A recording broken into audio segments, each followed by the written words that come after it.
What's up? I'm Brandon Chipetti, singer of the band Bleeding Through, and I also own this fucking awesome gym called Rise Above Fitness in Huntington Beach, California.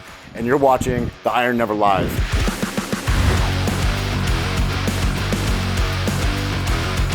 Today I'm going to interview my longtime friend M Shadows from the band Avenged Sevenfold. I'm going to put him to the test. We're going to lift some weights. We're going to put him under some strain, and I'm going to ask him some awesome fucking questions that you might or might not want to know. Welcome to The Iron Never Lies. I have this guy right here, M Shadows. He sings for a band called Avenged Sevenfold. We've been friends for a very long time. Our biceps are going to get massively big today. That's what all we're going to do is biceps. And butts. Biceps and butts.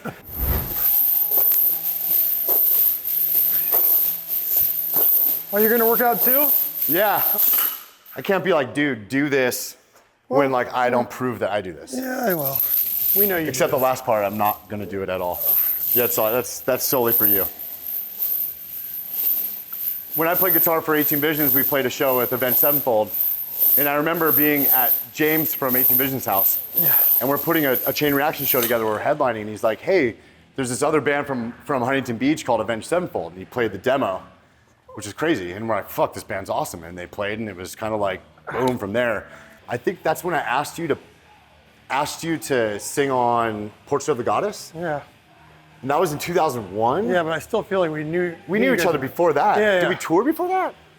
We may have toured. I don't know, man. It's so crazy. Because we definitely played a lot of shows with you guys. Like we did a fun tour. Yeah.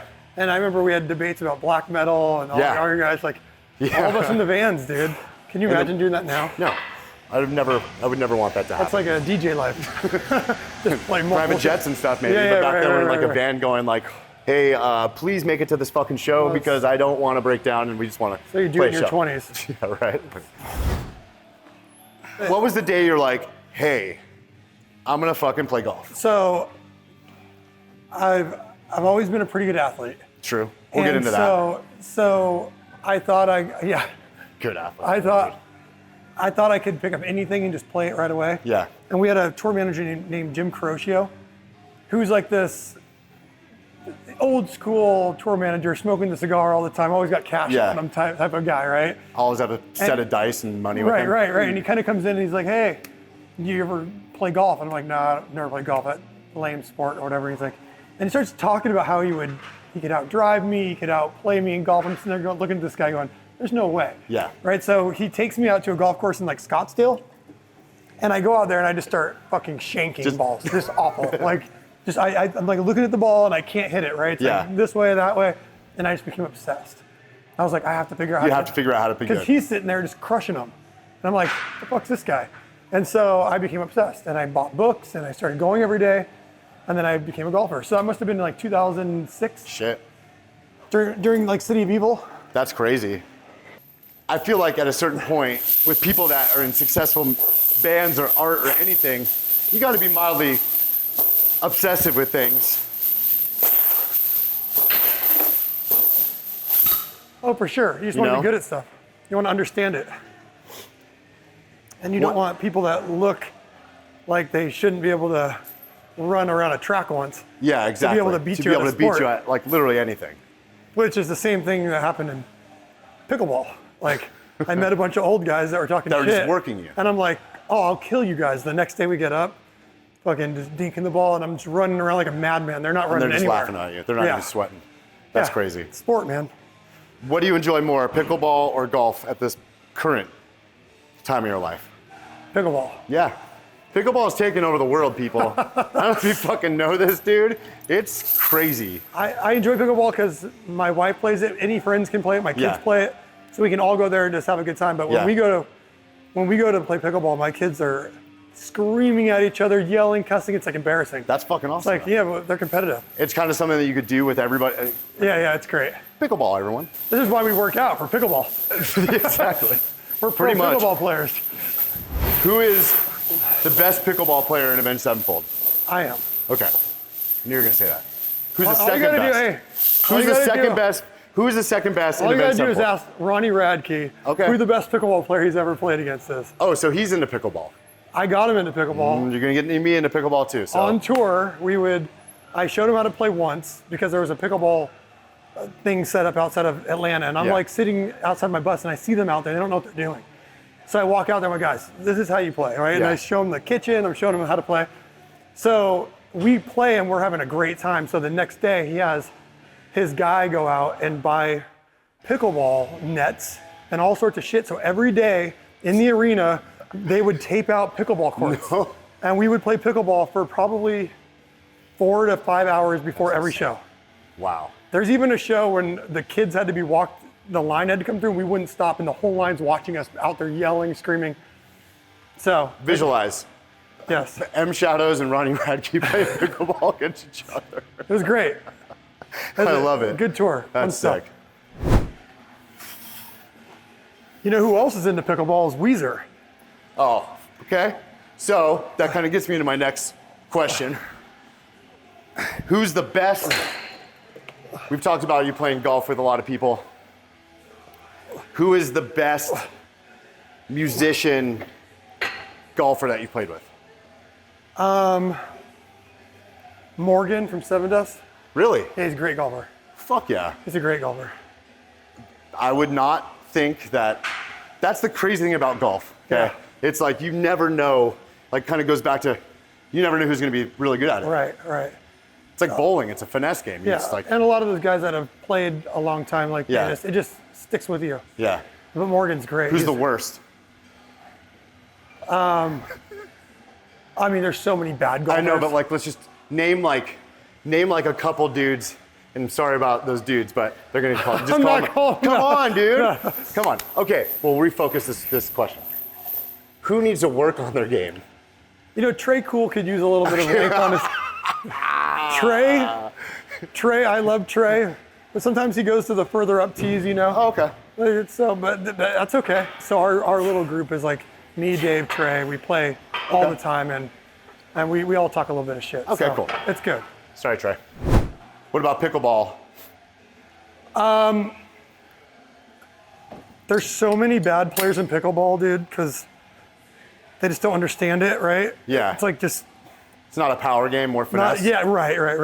I don't know. I haven't played against that many good players in pickleball, to be honest. Played with Dave the other night. He's good, but most people crazy. are just trying to figure it out. I like that. You know who's a sneaky good golfer? Is Fat Mike. Really? Yeah, he's like. You think he sucks, kind of just watching him play, but then he scores pretty well. You think he'd suck because his name is Fat Mike and he's the singer for NoFX. So you would not associate the punkest band in the world He loves golf. playing golf. Really? He's a good golfer. That's fucking awesome. That's fucking cool as fuck. I did a bunch of blood work, and like the pituitary gland wasn't working properly. Yeah. And they're like, you got to kickstart it. I was like, well, what should I do? Like, is there pills or whatever? They're like, no, you got to like eat like a breakfast, not egg whites, eat real eggs, eat some bacon, but lift weights instead of just doing yoga. Yeah. But you got to like do these things as you get older. And so once I did that, like everything like Kind of clicked. clicked. Yep. Good. This is important, people. Yeah, it is. It really is. Like, you know, career-wise, like who fucking knows, like longevity. You always find that the bands that have been, for the most part, very like high performance bands like have shit like this. You have Yeah, to. you have to. You know, and even ones that never have, they're getting into it now. And it's just for life. And it's just for fucking life. You don't necessarily need to train for anything other than just fucking train for your goddamn life. Yep. Just do it. Both of us were kind of jocks growing up. And you were mainly only basketball? Pretty much basketball. I played everything growing up, but basketball is what I focused on. Yeah. Yeah, it's just, You still play 3 days a week? yeah, I play a lot. And Yeah. my kids play so I can shoot all day when they're at the Yeah. gym doing their practice. Yeah. But like I grew up and I was doing like, had to make 300 pointers a day, 300 3-pointers a Yeah. day. Like I just trained, you know, Yeah. and I was being, you know, recruited out of like 8th grade. And I was, you know, supposed to go on and play, and I decided I got into music, and I decided I was going to hang out with my Ruined friends at Huntington High School instead, which didn't have a good team, right? So it's like, Totally. cool. It's fucking crazy. But that's just like, that's just burnout, Yeah. right? Which is like, so you can't do it to your kids. Yeah. And it's not, I mean, I don't blame anyone. It's just, Yeah. it's how life is. Fuck, man. Punk rock ruined a lot of sports careers. Sure did. Even like Zach, he's playing baseball. Yeah, fuck yeah, we talk about it all the time. Yeah, so like, you know, it is what it is. That's awesome.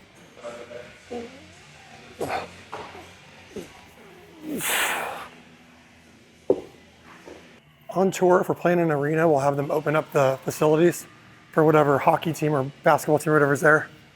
And on days off, I mean, our tour manager knows we have to have a really nice gym at whatever hotel we stay at. So just, it's one of those two things. It's the hotel or it's the venue. But you're always at it, though. Oh yeah, for sure. I wouldn't even be able to like sleep probably. Like, honestly, my day is like, you know, humans get in their routine, and like if I don't work out, there's just too much built-up energy. I wouldn't be able to sleep, and I'd feel like shit. So, working out's what gets me to like the day going, but also I do it early enough to where at night I can get enough sleep. And then little things like we played a show last weekend in Jakarta, and there was so much condensation on the stage, and for some reason the promoter put a carpet down, so it was like being on ice, like you couldn't move.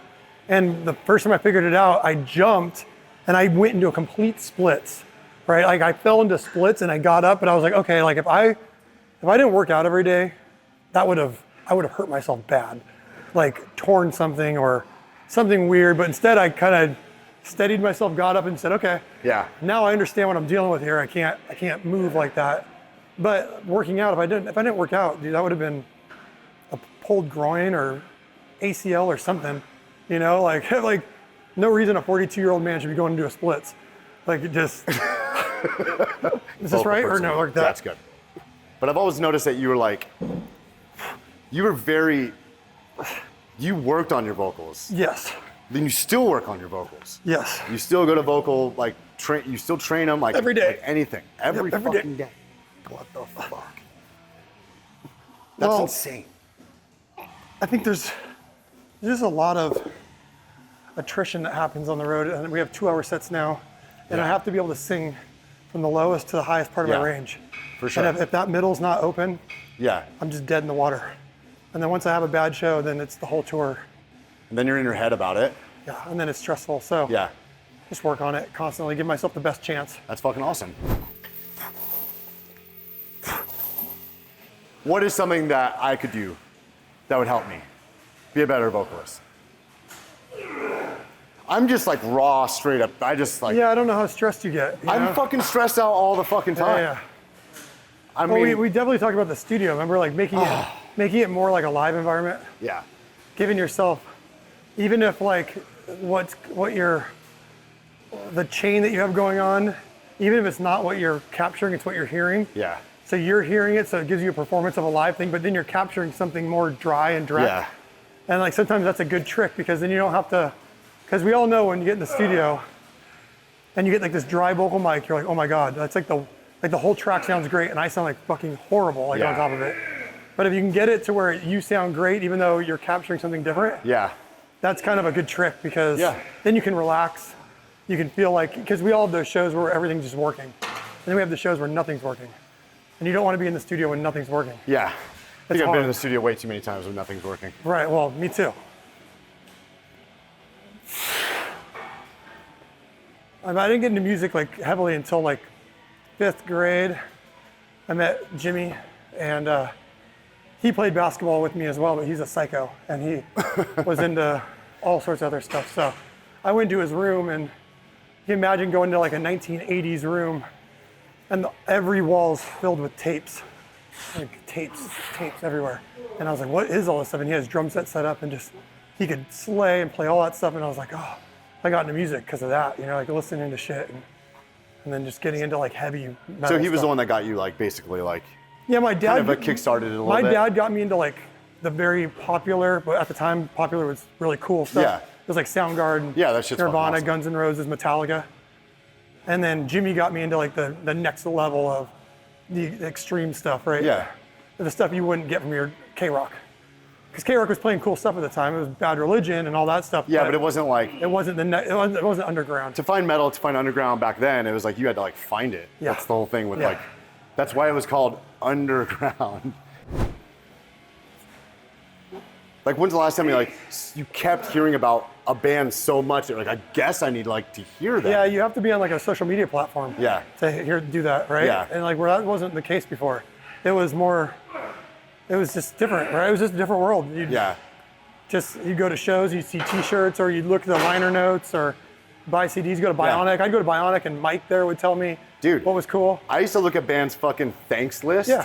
And be like, what bands are they thanking? Yeah. I'm gonna buy all this. Listen to that. Yeah. Like that band Piebald. Remember Piebald? I was looking at Converge's thanks list. I'm like, who's Piebald? That's a weird name. And I heard him this band sounds nothing like Converge, but they're fucking awesome, right? And yeah. Dude, I remember getting a metal, one of the metal zines, and there was an advertisement from Meshuggah. Yeah. And it said, shits, nails, wipes with barbed wire. And I'm like, shits, nails, and wipes with barbed. So we went and bought it. Sign It me up. was none. Yeah. It was Oh, that's none. fucking awesome. Yeah, and but that's how you found out about stuff. Yeah. You had to make a leap, and you had to make a purchase, and then you had to live with it, which made you get into records because you weren't able to just skip and say. Skip. You had to "This sucks." find reasons to like music. Yes. I like hearing all the old school stuff in here, though. Yeah, right. Stuff I haven't heard in a long time. Here's one thing about Matt that I feel like people don't know is that he listens to a lot of hardcore. Oh, yeah. People don't equate Avenged Sevenfold coming from the same area, but same space of music, but we all came from that fucking space. Well, my favorite thing now is you get everyone listening to Knock Loose. I love Knock Loose. Yeah. And I'm like, this is Disembodied. And everyone's like, what's that? This is. And I'm like, bro. Knock Loose is Disembodied with Mike Ski from Brothers Keeper singing. Yeah. Am I wrong? 100%. No, you're 100%. And it's perfect. No, I love it. It's perfect. It's very modern, but, Yeah, I but love when people don't understand the Disembodied records, Dude. and it's yeah. Disembodied was a band that was. All we listened to was hardcore growing up. Yeah. And what's the other one we were talking about? Turnstile is Shelter. Turnstile is Shelter. That was crazy because he's like, what were your comparisons of? You were said Turnstile is more are they more like this or that? Oh, there yeah. was Shelter versus. Because the other one I don't agree with, and it was Refused. That's what it was. It was They're Refused. more Shelter, and then once you said that, I listened to Shelter, and I'm like, oh my god, kind of makes It's sense. Shelter, dude. I do enjoy Turnstile a lot. Turnstile for a while in my gym was the most requested band to listen to on through Spotify. I'm the reason why they're in the algorithm, dude. Sorry. Get that royalty Rise check. Above is the reason. What we're gonna do now is the finisher. 20 minutes, AMRAP of whatever the fuck I could throw at him that's gonna keep him moving, that's gonna keep him working, and I'm gonna ask him a little bit more serious questions that he's gonna have to think about and answer while his central nervous system's starting to crash. So it's gonna be interesting. Hope he doesn't puke. I don't like to make people puke, but if people puke, people puke. It just happens. So let's get to it.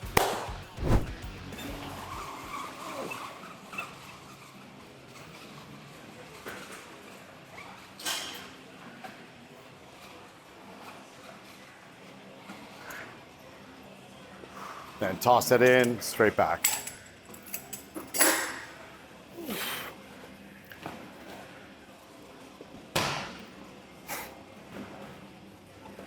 So when you guys signed to Warner Brothers, what was your first initial reaction? I don't know. I know I think we were excited.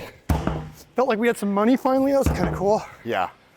But getting on a major label, it's just the very first sort of battle. Yeah. And you sort of think, We didn't know that though. yeah, no, you think it's we're going to be big. But you were. Well, But the goal was the goal to be was the goal of this band from when you started its inception? Was it to be what you are now? well, Did you used to shy away from that question and say no to try to be humble? Or were you just, yes, that is what you want? we cared more about being big then than we do now. Okay, interesting. We wanted the band to, we wanted, that was good. 'Cause See? we didn't want to, All right, we didn't want to mess with any of our integrity, okay. but we also wanted to be promoted in a way that you had to kind of be on a major, we kind of wanted that push. Was the new record a conscious effort to make people talk, to try try to push yourself to create something that was an actual, like, very, very noticeable step in another realm? Like, was that like conscious thinking, or did it just come out that way? It's a little bit of both. I think we can definitely hear the record and know that coming out under the name Avenged Sevenfold is going to cause some sort of reaction. Of course. But that's where we were at that place in time. Yeah. Probably still there a lot. And I think that when you like decide to put under Avenged Sevenfold, you're taking a risk. Yeah. But we want to be the anti band you put in a box and stick them somewhere and go like, oh, when I want to go compartmentalize them. When I want to go do my early 2000s and I put on my emo clothes, I'm going to go see Avenged Sevenfold. Yeah, totally. We want to don't want to be a sideshow. You want to be able to cross. We want to actually avert those people somewhere else. For sure. I want to be the anti everything as we get older because No, for sure. it's hard to explain, right? It's like you just don't want to feel like you're spinning your own wheels. Yeah. Or it's a waste of your time. I'm very anti Avenged Sevenfold becoming a job. That's crazy. Go harder. Or a commodity.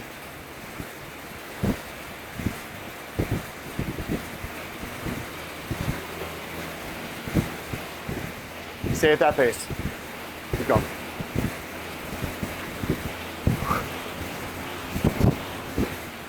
Do you think that this record was the most kind of critiqued and sort of like hated? Like right off the bat? I know it's a stupid question. It's kind of a weird question because it's like, it kind of leads into my bigger question of like, I have never known personally a band that has been more unfairly attacked by media to try to make the villain. But you guys did the best thing. It's like you embraced it. Like how do you do that? That would kill so many fucking bands. You just have to look around the room and decide if you care about anyone's opinion in the room. Okay. And then you extrapolate that to the world. Yeah. At the end of the day, I know if something is pure from any human being, there'll be other human beings that connect to it. Yeah. So we just have to be pure. But I listen to tons of shit that people hate. Yeah. But I connect. Okay. Right? And so to me, it's like, again, if you don't think about it as a total sales figure, then you're free of all that shit. Who cares? Yeah.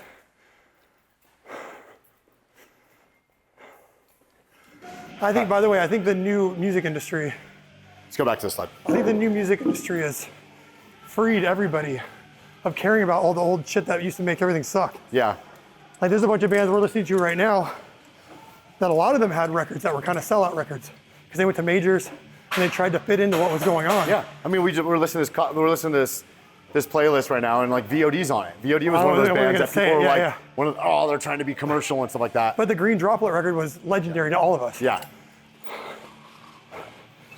You made so many things feel possible for even like bands like us. And like your success spawned a lot of bands that tried to like follow your footsteps. Basically, my easiest way to say it, do you feel like your band has been ripped off more than any band ever? Because I personally do. It's little elements through because all those people that like try to might say about with Avenged Sevenfold, it's like, there's elements of those songs that every band in every genre uses right now. You know what I mean? Yeah. So. I don't know. I mean, I take that as a compliment, but I don't ever see bands that I think are trying to be like us. I think it's so hard because the target's always moving, right? Every record's so different. It's like, where are they? Yeah. Are they like, I hope if bands ever take any inspiration, it's not musically, it's just like mindset. Yeah. It's just do whatever you want. Okay. Because those are the bands that I love hearing like wacky shit that's like outside the box. Yeah. If you're trying to rip us off musically, we've already ripped it off from someone else. So I mean, that's music, right? It's like, it's just one of those things where you got to do your own thing. But I never thought of us as a band that like really influences that many people. Maybe I just don't think about it. I personally think that you're the band that influences the most people, but you might be the band that might be the most taboo for these bands to agree with. We don't get mentioned. No one's gonna say, I mean, dude, Bleeding Through was the same way. Like, no one said like, oh, Bleeding Through is the reason because we were like the stupid band that wore like makeup and shit, and eventually it wasn't cool for people. But so I get that, but like you could listen to everything in any scope, and I hear Avenged Sevenfold bits in everything. Like, it's what I do. Let's talk about like the whole tracks thing, AI thing, and how it's kind of like, do you think it's helping or hurting music? Like, I know we've talked about like bands that use tracks. Like, do you think a band that needs full tracks in their fucking show should just not be musicians? Because if you can't even play it kinda, then you shouldn't be on that fucking stage. You can get any dickhead to go on stage and play the tracks. That's how I personally feel. I feel like I've seen too many bands lately that were more tracks than actual playing.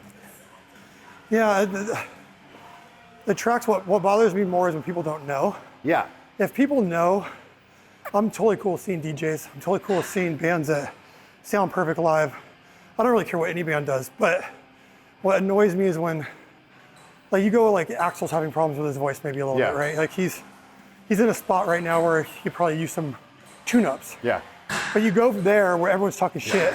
Then you go to a band that's all on tracks. And the fans don't realize it, praising this thing like it's perfect. And then you're gonna go to the guy that's actually putting in the work, that's probably struggling through these things, a real person. All guitar sloppy. Yeah, but everything you're listening to is fake. So what's the point of even going to the show? That bothers me a little bit because it's fooling people where DJs, no one's fooled. Okay. Everyone knows they're pushing buttons. But that's just my, that's an ego thing I need to get over, right? Because, like, why do I care? At the end of the day, I just know how much stress singers go through or guitar players. I hear Brian playing all day to play his shit, right? Yeah. And then, like, if it's just gonna be on tracks and you're going against that band, and they're streaming it, and that band sounds perfect, and then your fans are going, like, this sounds like shit. It's like, well, it's real. It's like we're humans. It's just a different generation. Do you feel like, I mean, it's already kind of happening, but do you feel like it's progressing to a point where we're gonna listen to more bands that are like AI bands?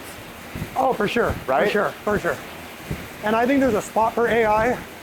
I think if you look at AI as like an extrapolation from Google, which you and me have written lyrics, I'm sure we've looked up songs in a thesaurus, right? Or words. Like, you can use it to your benefit, but there's just gotta be a line that the listener's gonna decide on. 10 seconds, hard as you can, go.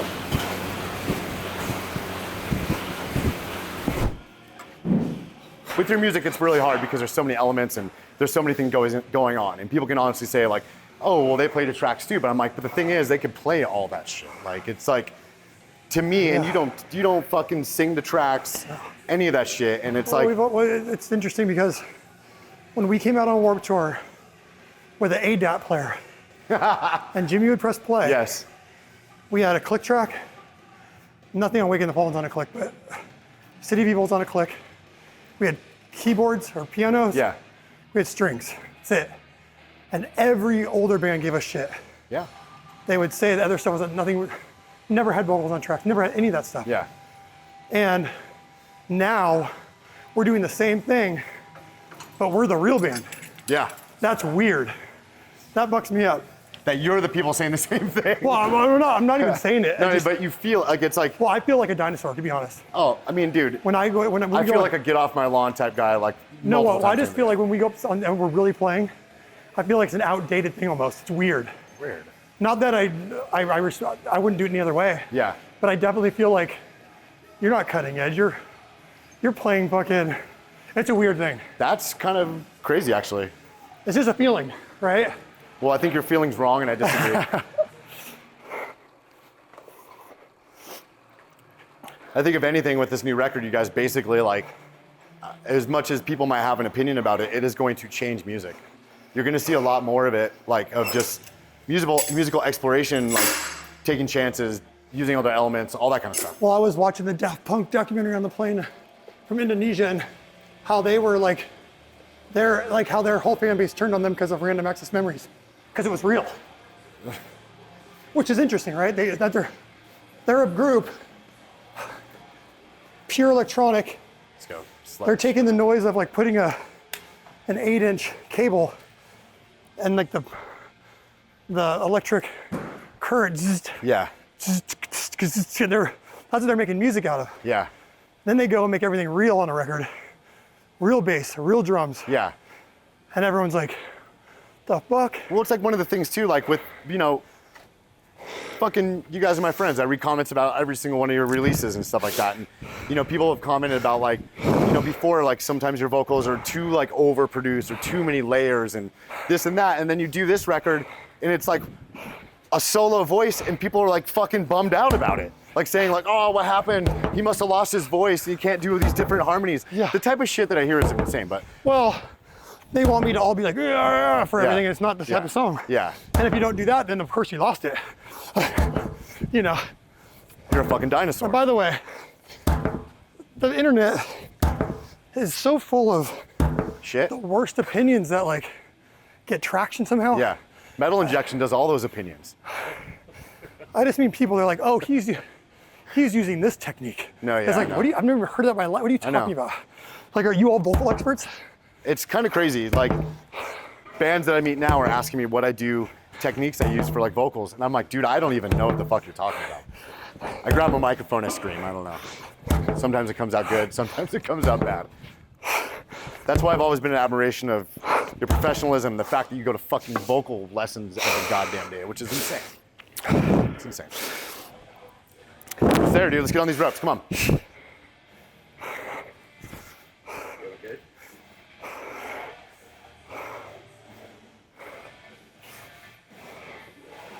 This is the old jet lag special. Yeah, this is it. So, when you go and you play, like you just got back from Jakarta and you went and you played a bunch of old songs and stuff like that. I want to try to jump in. Go.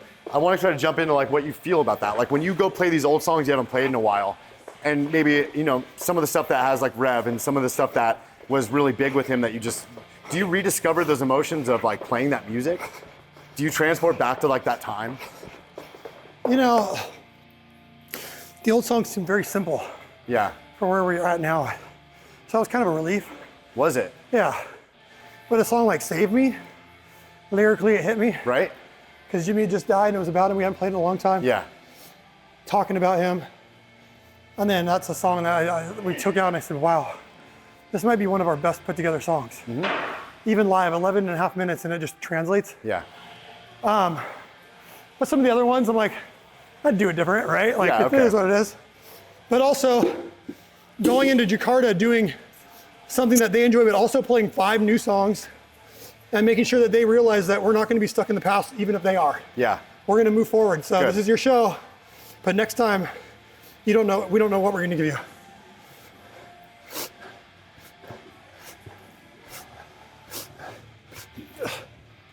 I don't know when this comes out, but we're gonna be doing that same sort of approach at Download this year. Oh, you are? Oh yeah, we're playing 9 songs on the new record.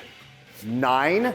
So you're basically playing the new record. We're headlining the Sunday at Download. We're playing 9 songs on the new record. Just because we have no interest in doing the nostalgia thing. Anymore. Well, all those bands can Like do you'll it. go to Jakarta and do it because there are people that haven't seen you They've in never like even forever. seen that. They've never you know seen what I those mean? songs, yeah. So that's more justifiable. And Jakarta's a different thing because you're looking at like songs like Gunslinger. Gunslinger gets about 40,000 plays a day Yeah. in America, 2.5 million a day in Jakarta. That's insane. So it's like, how do you not play this? Like I can see the A spot. day? A day. 2.5 million people in Indonesia listen to that song a day. Yeah, it's that song, Dear God and A Little Piece of Heaven. Jeez. It's crazy. Go hard, 40 seconds. Keep the RPMs above 70.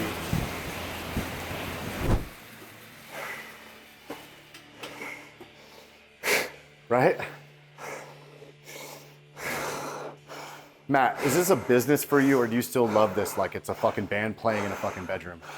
It's the most anti-business ever to me. Good. I hate the industry. You know all the stuff we're trying to build. Yeah. It's all for You guys have had a lot of battles to claim your own shit. artist empowerment. Okay. Artists should, everybody's built their businesses off of artists, and artists don't own anything. All artists can do is say yes or no to things. They don't own the music most of the time. They don't own the merch deals. They don't own their fan data. Yeah. They don't own anything. So, yeah, you just feel like a fucking slave, dude, to that industry. If you let it, and a bunch of people that, Some people let it, some people don't. well, there's a bunch of people that don't know anything about music. Yeah. They might like music, but they don't know anything about it. It's just one of those things where like bands are, different levels of bands. It's like what just the care remains the same no matter how big you are, right? Like that's good. Even more now, because the internet has opened up the world. Do you still feel like you have like something to prove. I feel like we're in a building phase for other artists, Okay. younger artists, like make a pathway, so they're not afraid. Yeah. You don't need to go home and tell your grandpa that you signed a major label. It means nothing. Yeah. Like, stop it. Yeah. Do it independently. Own everything. Okay. Have the tools. The internet has given us the tools, and we still allowed a bunch of internet companies to be made and control us. Yeah. It's crazy. So, the big artists need to put their dicks on the line and maybe get their balls cut off. And that's what we're doing. We don't care. That's awesome. And that's why it has to be everything though. It can't be like, oh, I don't care about this, but I care about record sales. Or I don't care about this, but I'm gonna try to boost my streams. Yeah. You can't care about any of it because it's all bullshit. Yeah. You just gotta make, you gotta create. Well, fuck. That's a good place to end it. Thanks, dude. Oh shit, I thought we had another set. Thank Hell God. no. Thank God.